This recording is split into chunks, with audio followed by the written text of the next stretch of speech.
Hi everyone, welcome to my channel. ఈరోజు Geography నుంచి ముఖ్యమైన బిల్లు చూద్దాం. ఉదయించే సూర్యుడు అని ఏ దేశాన్ని పిలుస్తారు? జపాన్. అర్ధరాత్రి సూర్యుడు అని ఏ దేశాన్ని పిలుస్తారు? నార్వే. చంద్రుని గురించి అధ్యయనం చేయి శాస్త్రాన్ని ఏమంటారు? సెలినాలజీ. భూమిలో ఎన్ని పొరలు ఉన్నాయి? భూమిలో మొత్తం 3 పొరలు కలవు. 1 భూపటలము, భూప్రావారము, భూకేంద్రము. Next question. సూర్యుని కాంతి భూమిని చేరుటకు పట్టు కాలం ఎంత? 8 నిమిషాలు. సూర్యునిలో హైడ్రోజన్, హీలియం ఏ శాతంలో ఉంటాయి? అంటే హైడ్రోజన్ 71%, హీలియం 26.5%.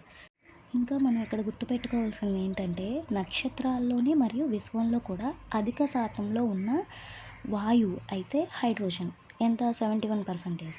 అదే నక్షత్రాల్లో విశ్వంలో కూడా ఉన్న జడవాయువు అయితే హీలియం 26.5%. Next question. భూమి యొక్క వయసు ఎంత? ఒక్కొక్కసారి మనకి ఇది బిలియన్ ఇయర్స్లో అడుగుతారు, మిలియన్ ఇయర్స్లో అడుగుతారు. సో రెండు గుర్తుపెట్టుకోవాలి. బిలియన్ ఇయర్స్లో అయితే 4.5 billion years, 4500 million years. Next. సౌర కుటుంబంలో ఎన్ని గ్రహాలు కలవు? మనకి ఇది ఆల్రెడీ తెలిసింది కదా, 8 గ్రహాలు ఉన్నాయి. అయితే అత్యంత సాంద్రత కలిగిన గ్రహం ఏది అని అంటే మనకి 8 గ్రహాల్లో అత్యంత సాంద్రత కలిగిన గ్రహం భూమి. ఎంత అంటే ఆ density 5.5 g/cc. Next 10th one వచ్చేసి పరిహేలి, అపహేలి. పరిహేలి అంటే ఏంటంటే సూర్యునికి భూమికి మధ్య గల కనిష్ట దూరాన్ని చెప్పేదాన్ని పరిహేలి అంటారు. అంటే తక్కువ దూరం అన్నమాట.